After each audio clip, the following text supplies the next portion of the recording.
Great to have you here Welcome to the podcast. with me and my guests from around the world. Welcome to the Simone Feiler Podcast. Welcome to this podcast. Let's get into it, shall we?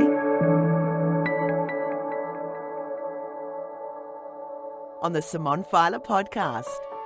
International best-selling author and speaker and creator of Wikid Power and the Decision Quotient, Ian Coombe is my special guest today. Ian's received numerous academic commendations, including a US military commendation. He's won the Australian Leadership Excellent Award as Leader of the Year. He's been a CEO, chair and founder of many successful enterprises and has coached and mentored CEOs and business leaders over many decades. Ian's passion is to show people how to make better winning decisions in their work, relationships and their life. Welcome, Ian Coombe. Thank you, Simone. That was an amazing... It sounds really weird hearing all that back, but that was an amazing intro. Thank you very much. That's exactly who you are, Ian. You have done all this stuff. You're amazing, and I'm incredibly lucky to be able to speak with you today. It is. It's amazing when you hear all those things, you think, oh, I have made some amazing decisions along life to do all that. It makes it hard for the kids to follow in your footsteps. That's right. Live up to that, kids. Go for it. Look out. That's our job, I think, as parents, to give them a hard time. I hope they're doing okay, are they? Yes, they're doing well. They can never please Daddy. No. If we make it too easy for them, they've got no challenges. That's right. Okay, so you've just finished recording your 5th audiobook with me, Horrible Hands, another excellent delivery. You've been practicing. Thank you. Yes. I guess doing 4 books beforehand made you an expert like this. Tell me how you find self-narrating your books and, why should other authors come in and do it? I really enjoy narrating the books myself because I know where I've put the emphasis on the right syllables, and I just try and put things in the right tone so people can hear it the way I wrote it, and I think that's great. I must say that I've really created a rod for my back because I like alliteration, and some of the tongue twisters I put in there, I think, oh my goodness, why did I do this to myself? But the tongue twisters are fun, and it's a bit of a challenge to try and get around them. But I just love narrating them, and it's like reading stories that, read stories to the kids. Yeah. Had stories read to me as a kid, so, it's just continued on. I love telling stories. Yeah, well, you write them really well. That's really interesting, that Horrible Hands. Certainly had me thinking right from the beginning to the end. I like the twists. I like to try and put twists. I like to He did it, she did it, they did it. That's right. I like taking people down one path and then saying, ha, I got you. Yeah. It's really down some other path. You've done that with all of your fables, and I've enjoyed working with you on all of them. So you had a big day yesterday. You did the inaugural keynote presentation for the BNI alumni. How was that for you? Oh, that was phenomenal. It's actually very convenient doing Zoom meetings and presentations over Zoom because people don't have to drive into a meeting room for an event. It takes time and then parking and take time off work. They can actually take time out of their office and just say, I'm just taking a break for an hour and have a meeting or an event in their office or at home while the kids are still doing things around them. Yeah. So it's really good. I think we saw some person playing with their dog and someone else doing something else. It was pretty good, and it was really enjoyable. One thing that's been great with it as well is I bought myself a new computer, so all the sound's better, and just a few lights to make the lighting look a bit better. But it's a really enjoyable process. It was really fun. I've just tweaked one of my websites, No One, and I tried to be a bit arty with a photo from last night's event. Yeah. I've got a photo of me doing the Zoom meeting. On screen? A bit of grey, a bit of this, looking in through a window and all that sort of stuff. So it's pretty arty. A bit of fun. I like being creative with Photoshop as well. So yeah, you're a very creative guy. So what's the BNI? Can you tell us about BNI is Business Network International. I hope I've got that right, or Business Networking International. It's a global movement where there's a lot of different chapters. So they're local chapters that get together and they give an introduction to themselves in about a minute, I think it is, and they just say, this is what my business is, this is what I do, and this is the sort of referral I'd love to get. And then other people say, hey, I know someone who's right for you. And when you've got a customer you're talking to or a client you're talking to and they say, oh, I need to get my tyres done or something, say, hey, go and see so-and-so, they do tyres in there. Right. It'd be great to say someone from the local chapter, or, hey, I don't know how to do podcasts or something like that. You know, they say, hey, go and That sounds like a great idea. go and see this fantastic podcast person called Simone. Cheers. Cheers. So, can anyone join, or what? Yeah, It's obviously a global movement. If it's it is a global international. movement. I think if you look up BNI, Bravo November India, you should find it pretty easily. How did you get involved in it? Well, I was in a chapter many years ago when I was focusing more on consulting to businesses, but just recently I've been the president of the business school alumni at QUT, and I had events there, and we ran events, and I preferred to get individual speakers to come up and talk, a bit like a TEDx talk. So we'd have a whole lot of speakers come up and give a presentation. Yeah. And the last one we had about 8 speakers, I think, and one of them was one of the major franchisees here in Australia, and she's from the Gold Coast and Tweed, and she came and spoke, a fantastic talk, got a lot of interest because it's all about business. Yeah. And I just got a call out of the blue, and she says, hey Ian, I'm just setting up this alumni, the very first event, could you be a keynote speaker? And I was only too delighted and honoured to say yes, and accept. So it was a bit of fun. We spoke about decision making, of course. Yeah. It's your favourite topic, one you're very good at. Okay, so you're currently the 2020 Writer in Residence at the Queensland Writers Centre. Tell me how you nabbed this prestigious gig. Do you love it? Yes, well, it's a little bit awkward saying that because I got the gig. I went to a Queensland Writers Centre event training session on, I can't remember what the topic was, and I thought this will be good because I'll network with a lot of people, because networking is really important. Hear their ideas and speak and just share experiences. And when I was there, I heard about the 2020 Writer in Residence opportunity, and I thought, oh, I'll put my hand up for that. And I was fortunate enough to get it. I think one of the reasons it was really appealing was because a year ago I committed to writing a novel, and the novel had genderless characters in it. And I think that particular aspect was quite intriguing and appealing. It definitely is. And so I did that. Like in your fables, they're genderless people. Oh, yes, they're genderless. So Genderless. it's not asexual. It's not like, when you research genderless novels or genderless stories, you normally get ones where they're not heterosexual or something similar, or you get science fiction where it's some new species or something like that. It's not that. I just don't identify what the gender is, and often you get stories where the genders are there and then they identify what gender they are at the end. In all my stories, I just don't identify the genders at all. The reason why I want to do that is because I want people to relate to it.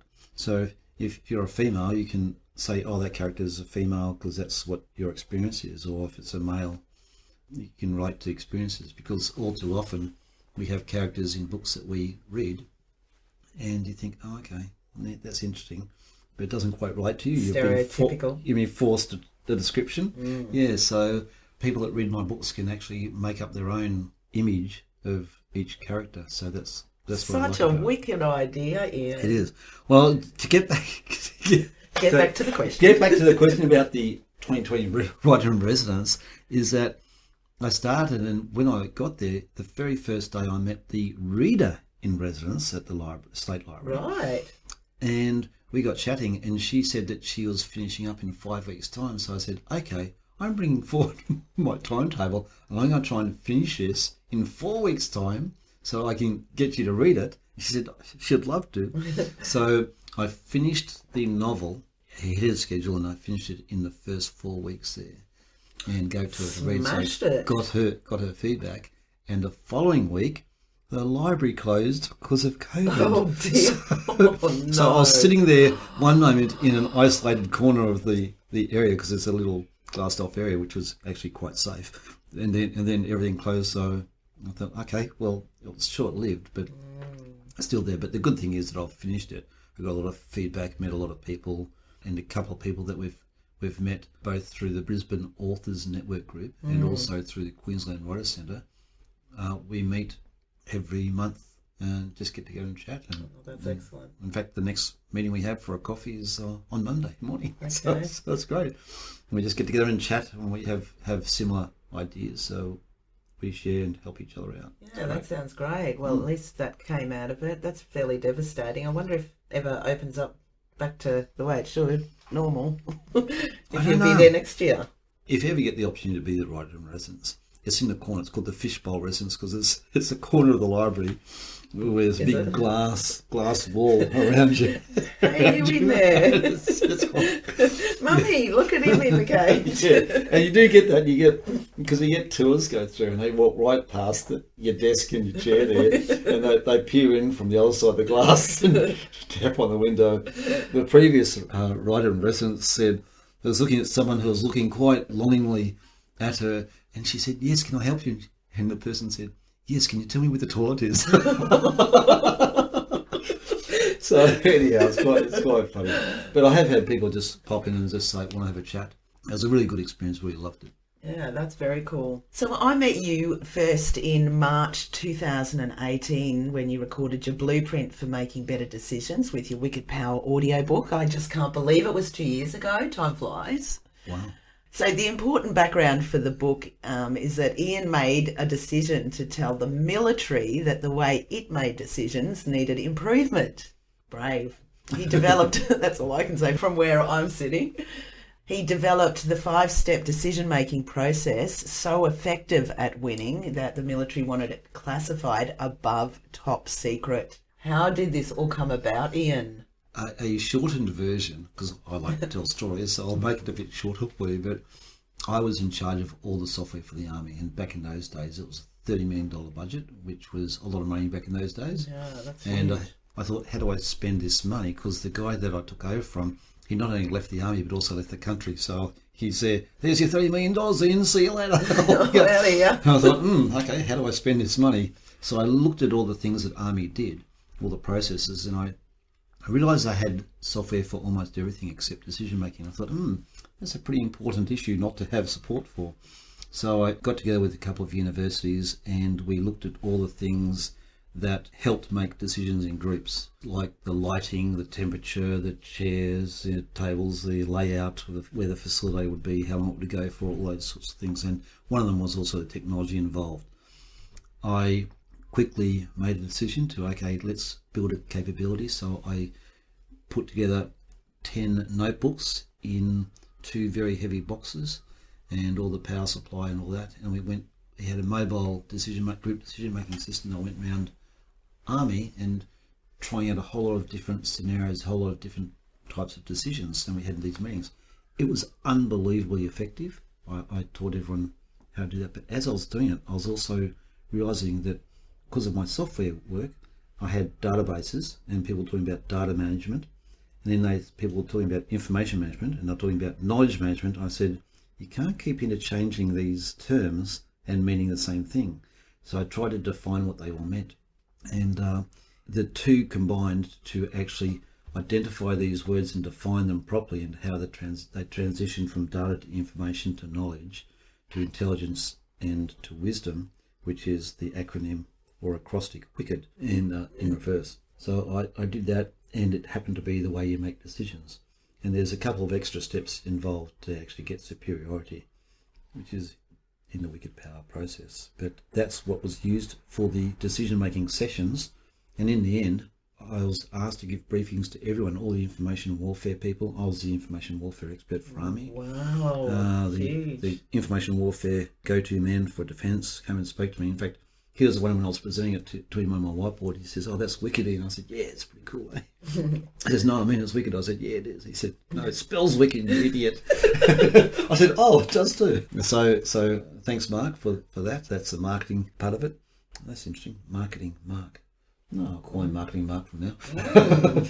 But yeah, so we did that. And I've been asked to present to generals and people before they go away to Washington and things like that. So it's been presented at the Information Warfare course in Washington, in London.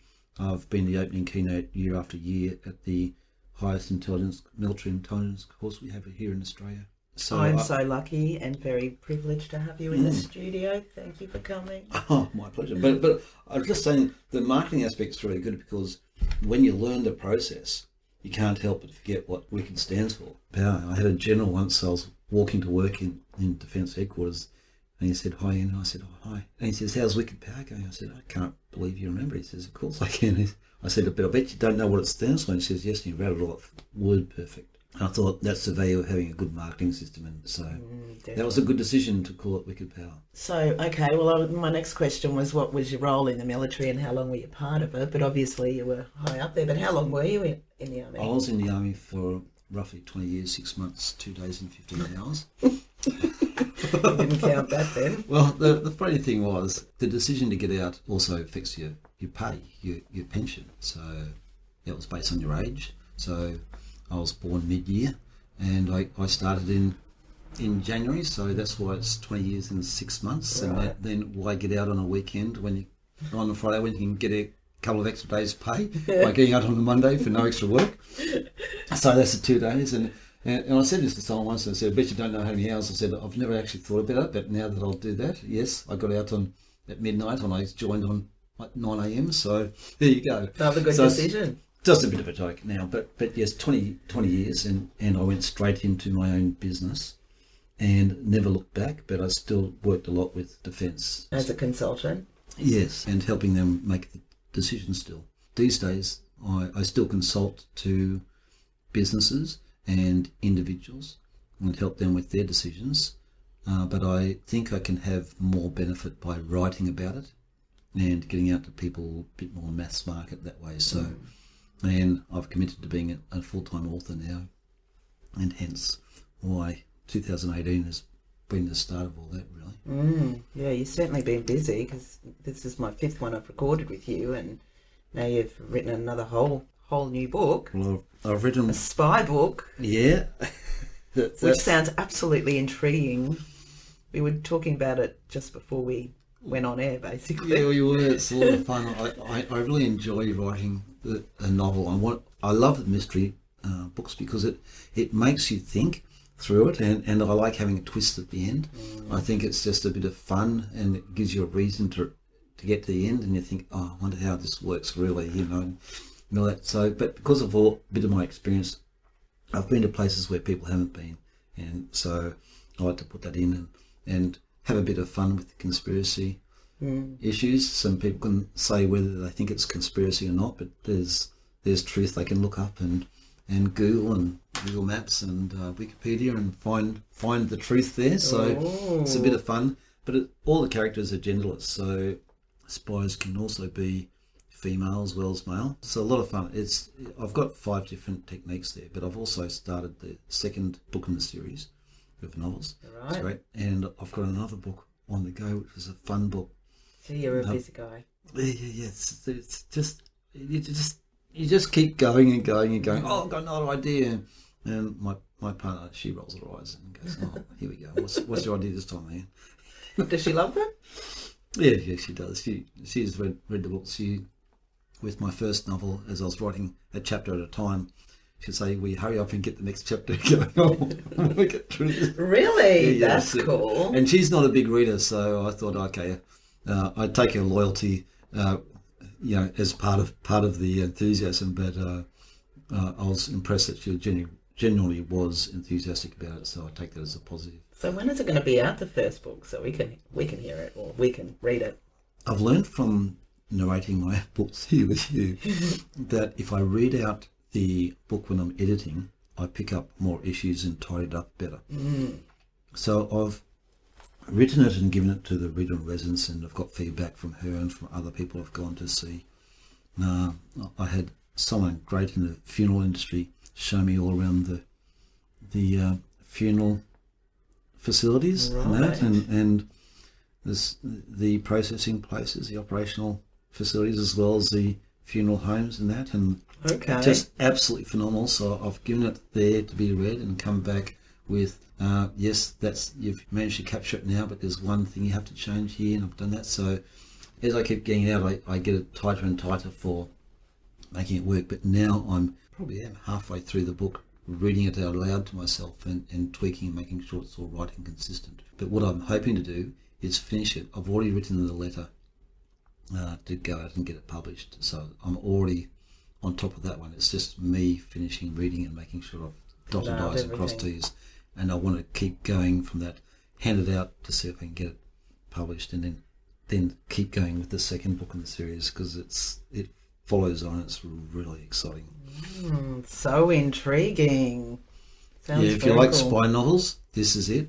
If you like a bit of literary experimental techniques, this has got a lot of different things to try your mind on. Hopefully people enjoy it. Yeah. There's a lot of things to go Googling and looking up. Can we mention what you mentioned before? The submarine, the aircraft submarine carrier. Oh, well, one of the things I like doing in the books is to bring to people's attention things they say, oh no, that's not possible. And then when they Google it, they find, oh my God, it really does exist. Mm-hmm. For instance, one of them is, if I mention submarine aircraft carriers, people go, yeah, no such thing. Google it and you'll find it's actually a real thing. Developed in the Second World War. That must have been one huge submarine. It had its problems because you need to have the hangars on the top of the deck. And for the hangars to be on the top of the deck, it then becomes overbalanced. So they had to put two hulls side by side and weld them together. Whoa. So instead of being a cigar-like torpedo-shaped submarine, it's got two cigars side by side welded together, and then a hanger on top of that, 3 tubes. So it's a really different type of submarine, but you'll find them, and they built several of them, multiple ones of these. How cool is this, having Ian Coombe in the studio? They're all sunk deliberately. Remember, he's worked with the military. They're all sunk. And that's just one thing. But after they were captured, they were sunk so other people can get their hands on the secrets. Right. But somewhere in the ocean out there. Yeah, you can Google it and find out. Submarine aircraft carriers. Go for it, guys. Enjoy. Hurry up and get your book out. All right. Now, along with Wikid Power, you've managed to condense the concepts into short fables like Horrible Hands that we've just done. How did it happen? And who did you have in mind when you actually wrote them in fable form? Well, I like telling stories. I was born with one eye turned in. And when I was very young, I had an operation to cut a bit of muscle off one of the eyes. So then it floated out. And just like when you break an arm, you build up your strength, you lose a bit of muscle and you build up strength to get it back again. I was supposed to do exercises to bring them back together. But as a kid, you don't do that. And so consequently, one of my eyes turns out. So as a result of that, I don't read with both eyes. So I didn't enjoy reading. It was very slow for me. So I hated reading at school. And so I feel for people that don't like reading. And this day and age, people don't generally tend to read books unless they're commuting. They've got a lot of time on their hands or make time for themselves. But everyone has time for a cup of coffee. So I thought I'll write fables because then it's just one message at a time. There's one moral to the story. And that one message, the story can be read while you're having a coffee. You get one message only about decision making because there's lots to go. Yeah. And the book is small enough to fit in the back pocket of your jeans, which is fantastic. Yeah. And it's not hard for someone like me who doesn't like reading. It's designed for people from the age of 8, because your children have read the fables, all the way to 108. Although my mum would kill me if I said she was 108. She's not. but from 8 to 108, so it's not just children's books. There's a real message to it, and some of them are a little bit more involved and a bit more adult content than the others. But adult thinking, I should say, not adult content as in above G rated. Okay. They're all G rated. Yeah. But so that's the whole idea, to get it to be more accessible, and I'm really eager for decision making be taught in schools. Yeah, I think that's a great idea. Because you get me on my go here, Simone, and I'm off. 774 calculations we make every day, and that was researched by maths teachers who wanted to justify having maths taught in classes in the curriculum. So it's 774, but we make 50 times that many decisions every day. 35,000 decisions every day. Right. And we don't teach decision making in schools. And I'm just thinking, how much better would our lives be and the world if we made one more good decision and one less bad decision every day. So if we can teach that in schools, it'd be great. I mean, we think, we probably don't need to learn decision making because we do it naturally. Yes, we do, but we also have relationships naturally. And if you learn about them, you're probably going to have better relationships. Just like if you learn about decisions, you're going to make better decisions and have a better life, at least incrementally better. For sure. So, well, that kind of leads us on to you encapsulating your decision-making process, not only within the pages of Wikid Power and your fables, but most exciting and intriguing is that you've also developed and you're patenting. I've got 2 patents. Yes. On Decision Quotient. Tell us more about this. This is exciting. Well, by the way, the novels are also about decision making as well. So everything's about decision making. I'm not just going off and having a bit of fun writing novels. There's a purpose to it. I actually was going to ask you that. Is it along that theme? But I would have. You should see the structure of. Simone knows me, but I like planning. So there's a huge spreadsheet with all the plan for all the series, books in the series, and all the aspects I want to cover. So it goes through that, but it's about decision making as well. But Decision Quotient it's all well and good to have the theory. This is how you make decisions and this is what you should do. And if you practice this, you're going to make better decisions. That's great. But how do we know if you're good at making decisions? What sort of people are good at making decisions and not? We have a thing called IQ, or intelligence quotient. That's over 100 years old. And that's about how smart you are, or it's about your head. And we don't necessarily make better decisions just because we've got a high IQ.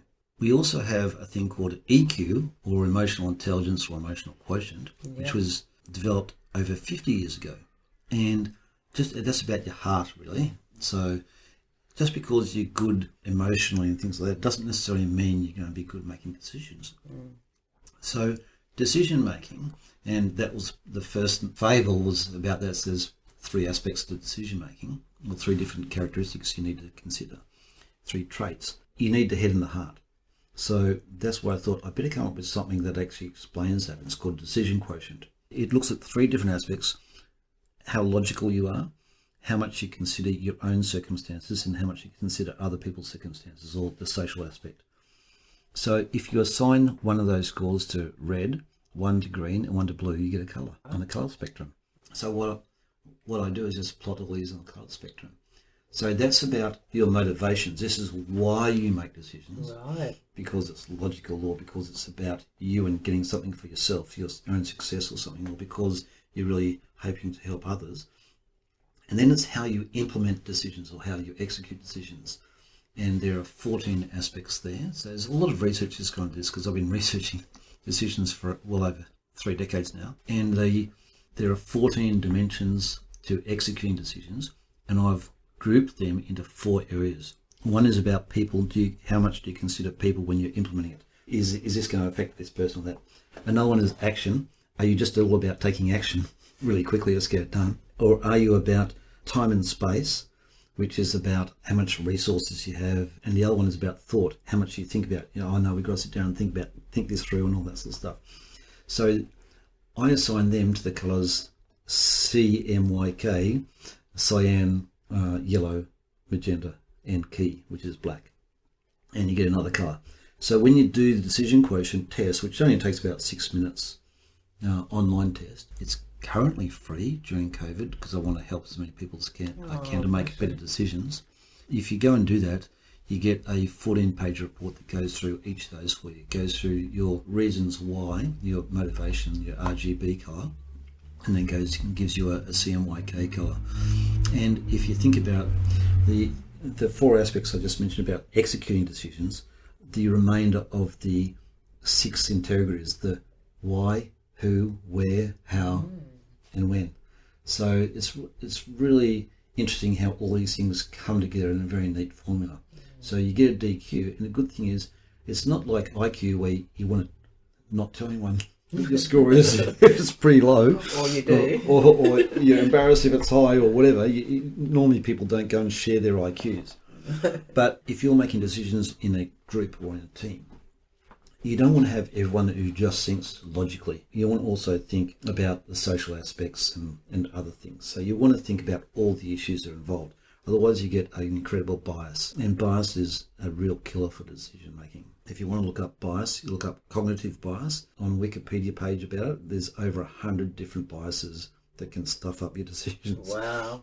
So you don't want to do that. So in a group, you want to actually look at the colours and say, have I got everyone? Have I got enough of the different colours to have a good rounded perspective about this? So I don't just see one perspective, I just see many varied. So it's a good idea to share your decision quotient with others and make sure others have it as well. It's like doing an audit to stock take of your skill sets. So in a business or in a board or anything you do, you normally take skills and say, we need someone that's got skills in this area and we need someone else in skills in that area. Same with decision making. Right. You need to make sure you have people with different aptitudes for decision making, and that's what Decision Quotient will help you with, DQ. That is wicked, Ian. It is. Thank you. It's wikidpower.com/DQ. WIKID power. And free during COVID. Free during COVID. That's really wonderful that you're doing that. Yeah, it's been fantastic getting it out to as many people as possible. And the fantastic thing is we've managed to get it out to 6 of the 7 countries. If anyone knows anyone in Antarctica, tell them to go to it. I'd love to have all 7 continents. Continents, 6 of the 7 continents. And we've got over 100 countries doing it. And we've got every walk of life. So we've got people from cities, suburbs, regional and isolated areas. We've got 4 genders. We ask people for. We've got all different education levels, all different situations, people with kids, without kids, with partners, without partners, separated, all sorts of things. So we've got all different walks of life. But the good thing is we've got such an enormous spread. And when you analyse it statistically, it just blows my mind that it's just so dramatically clear how varied people's personalities are, and how relevant it is.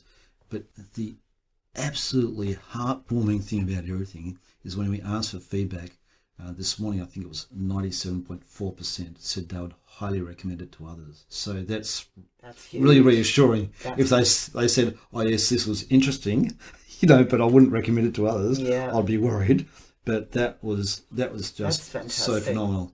I even had someone that gave brilliant feedback in every area, and I think they just forgot to tick the box to say, whether they'd highly recommend it or not. Right. But I still count that as a no. They wouldn't have it, which disappointed me a bit. But anyhow, it's good that so many people think it's worthwhile to share with others. Yeah. And that's really important, because if we make more decisions, we're going to have better lives and a better world. So you think doing the decision quotient, DQ, definitely helps you make better decisions? Absolutely. And I firmly believe that it should be something done in schools and talked about in schools. It makes sense. Yeah. If everyone says, look, this is how I make decisions, I say, okay, well, the good thing about the report is it actually gives tips on it shows you your strengths first, and it also shows you tips on where you can improve in all areas. Okay. So it says you may wish to concentrate on this aspect or that aspect to help you go through based on their answers they gave to the questions in the test.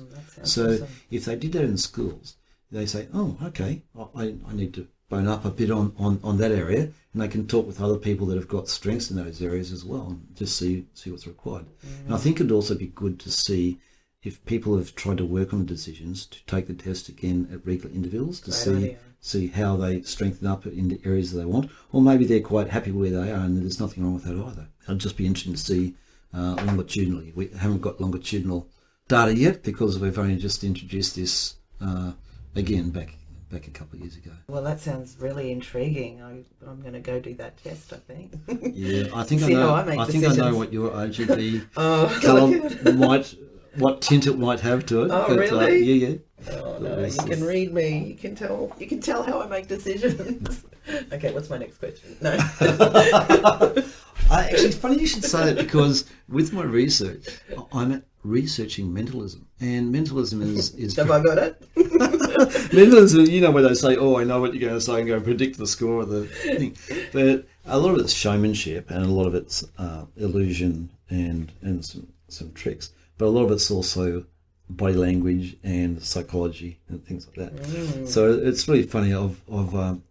In the presentation I gave last night that spoke about the B and I actually had a little bit of a mentalism sort of trick in there about decision making and showing that people have bias, and said, look, you can pick any one of these 12 objects and I can tell you what bias it is. But it was just a bit of a trick because I knew that they'd end up with a particular thing at the end. Right, I was like, right. oh, see? I knew. Bit of fun. I'm a bit of a stirrer, I suppose. Yes, you are. So how have you found COVID?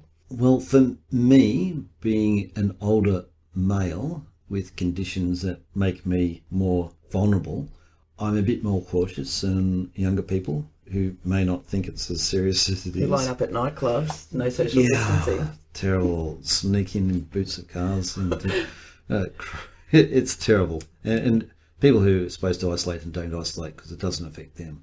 The sad thing is it affects others, and the problem is I'm likely to be one of those ones that get affected, so I'm just very cautious. Yeah. I'm not silly about it, but I do go have a coffee most days. But I go in, order, to safe distance and step outside while I'm waiting. Are you wearing a face mask? No, because here in Queensland we don't have many things so far, but I would have no problems wearing. I've got face masks ready to go, but have no problems wearing face masks if it started getting a bit more prevalent here. But so far we're doing the distancing thing, no hugging, like even you and I today. Yeah, there was no hug. No hug. The elbow hug. The elbow bang. Sad. But actually I've heard that you shouldn't be elbow banging because when you're supposed to cough or sneeze, you're supposed to do that in your elbow. So the fist pump. Toe tap. Toe tap. Yeah, I think we should do that. Yeah, because I suppose also if you're having something at a restaurant or a cafe and you're leaning on the table, you're hitting with your elbows and you're passing it on. I know the cafe that I go to, they wipe the tables down all the time, and they're great. So well, I've certainly found that I do that a lot more as well. After everybody that comes in, I'm as soon as you go on cleaning the room in the nicest possible way. Well, part of it also was like I found with COVID, all the streets went quiet. So I'm pretty much on the river in Brisbane at the Story Bridge. So it's beautiful. We poke into the city, so to speak, but it's a bit of a touristy area as well. When COVID hit, the streets just deserted and a local coffee shop and that was just empty. So they call me Mr. Support because I go there every day for a burger at lunchtime and the truth comes a coffee. Out. And so have I put on weight? I weigh myself every morning to make sure if I'm allowed to have my burger for lunch. So far, making good decisions there. I'm pathetic. It's like I'm keeping it balanced, so I'm just going up a little bit. Okay, go off on the chocolate maybe. Right. Do you exercise? No, right. Don't exercise. Maybe start doing a bit of that. When you weren't allowed out unless you're exercising, we actually got a burger to keep it going and walked at the same time. So we'd eat as we were walking. That's not a good thing, apparently. Walking while you're eating. You shouldn't do that. That makes you put on weight. Put on weight? Yeah, it's not good for you, I've heard. Well, that might explain it. So you need to sit down at the coffee shop, have your burger, and then get up and walk it off after. Yep.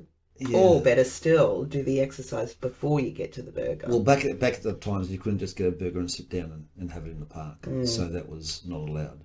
So we just had a burger and walked while we were having a burger. Okay, well that's. But I have found that during COVID, this is just a coincidence. I'm sure there's no conspiracy issue here, but they've been doing something to water because all my shirts seem to have shrunk. Right, something's gone down in the water. Yep. My shirts have shrunk. Is that what you're telling your partner? That's right. That's my story, and I'm sticking to it. Nice one. The last text message I got from you was you mentioned that you've been asked to speak at a university on marketing. So, yes. I thought you were going to say the last text message was I'm running late. Well, yeah, apart from that one. I tell you weren't as late as you said you were going to be. No, there was a bit of a traffic jam at the toilet at home. Right. Because everyone's working from home, commuting to work. Going from a bedroom to the office. to the spare room. So it's thankfully we've actually set up one of the spare rooms completely as an office, so it's just renovated it as an office, which is fantastic. Yeah, as an author. You and your partner are both working from home. Yeah, she's working from home. She works for government, so working from home. It's worked out very well for them. Instead of having 10 meetings a day, she has about 100 a day now. Yeah, right. She doesn't have to travel between the meeting rooms. Do you think that she'll ever go back into the office, or I mean? It's a whole new world, really, Yeah, isn't it? the government want them to go back to the office in a planned way, in a safe way, which is very responsible. I appreciate that. Yeah. There are some challenges with that, and a lot of people are saying, well, now we've had a taste of this and we've found ways to make it work with meetings and that. They find they're a bit more efficient in many ways, but it's 6 of one and half a dozen of another. But yes, my text was about the marketing department in university wants me to go in a panel to talk about what we've done in COVID times, so about how we've managed and how we've adjusted and how we've marketed. For me, I found that providing Decision Quotient for free during COVID times was a good step in the right direction, because we've had thousands of hits to a website every day, more than normal. So it's like, wow, okay, that helped. Doing something right. Just providing it for free to others. So that helps us get away. In my case, I'm very fortunate that I don't need, I'm a bit more along in my years, so a lot more things are settled with no kids at home anymore and financially, so we don't need so much. They're still trying to live up to you as they've moved out now. so I don't need to worry too much about making the money, and a lot of my things are about giving back and making sure as many people can benefit as possible. So I think that's the new wave we're moving into. It's about service to others and helping people. Yeah, well, giving to others. In fact, that's part of the B&I, one of their values, giving to others, like with referrals and things like that.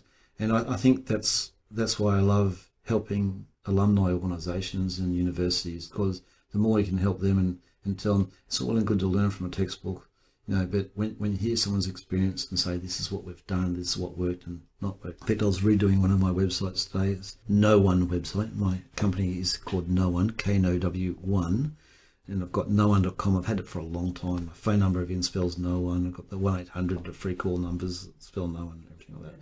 But I was redoing it today, and one of the sayings I've got on it was, a wise person learns from their mistakes, and a wiser person learns from other people's mistakes. Yeah, right. So we've made a lot of mistakes in our time, and if we can help other people learn from our mistakes, they don't have to make those mistakes. So the more we can give back, that's really important. Yeah, that's really cool. Just it's a funny thing. I picked No One because it's about knowledge and about how you make decisions by getting the right bits of knowledge, and fits in with Wikid Power and all that. I've had the name since the last millennium, but it's great in many ways. I used to get seated at the head table in many events with the guest speaker, the keynote speaker. Is that right? And I thought, I wonder what that case is. And I think I realised later that the event organisers just liked telling the guest speaker, when they said, who am I sitting with? They said, you're sitting with no one. I think that's the only reason I got it, which is hilarious. And it's pretty funny because one of my clients was, I found out he was in hospital. He didn't want to tell anyone. He'd been shouldering one of his children on his, for a ride, and he'd slipped a disc. And I sent a card and I said, no one knows and no one cares. And I thought later on I'd add, no one helps as well. So that's the slogan now. And it's pretty funny because it's actually the problem and the solution in one go. But it was really hard, when I'll be at some function with some dignitaries and I'd say, oh, so what do you do? I say, I work for no one, so that's a way to go. Be your own boss. Literally. And answering the phone, no one here. Always gets an unusual response. So it's sometimes a good name, and sometimes it's awkward. Another great decision. You can use it both ways. Yeah, but that's a company that I use just to do my consulting with and all that, and Wikid Power and Decision Quotient go through No One. So where can people find out more? How can people get in touch with you? Well, you can Google me, Ian Coombe, Coombe. I have a website, iancoombe.com. My LinkedIn profile has my contact details as well, and so does the Wikid Power website, and of course the No One website. And the Decision Quotient, how do people get onto that? Decision Quotient is on the Wikid Power site, so it's Wikid Power, wikidpower.com/DQ. If you type in the Decision Quotient, you should find it relatively easy. Well, I've had a really great chat with you today. Thanks for coming in. It's always great chatting with you, Simone. Yeah. I love it. We don't see each other enough I know. These days right now. Yeah, it's pretty tough. But you've got to go home and start to finish that book so you can get it out and we can read it. Yes, I'll be narrating again. I'll get the lozenges out and a glass of water, and I'll keep reading as I keep editing that book. I really do want to get it out in the next few weeks. And I've got a whole lot of other fables to go too, so don't worry. You'll see that the covers have a different colour. And if you know I've done RGB for DQ and then CMYK, you know there's at least seven more titles to come. That's right. All the colours of the rainbow and then some. And you can get them on Amazon and you can get them on Audible. They're all the ones that you've released. Right. Yep. So. Yep. I've got the three that I've released have all gone to number 1 on Amazon's bestseller list. Yeah, legendary. So, deservedly so. You can look me up on Amazon. All right, well, you have a sensational day. Thank you, Ian. You too, Simone, and everyone listening. Stay safe and make great decisions. Thanks for joining me. Thank you. And my guests from around the world. Thank you for being a part of this show. The Simone Feiler Podcast. Catch you next time. It's a wrap.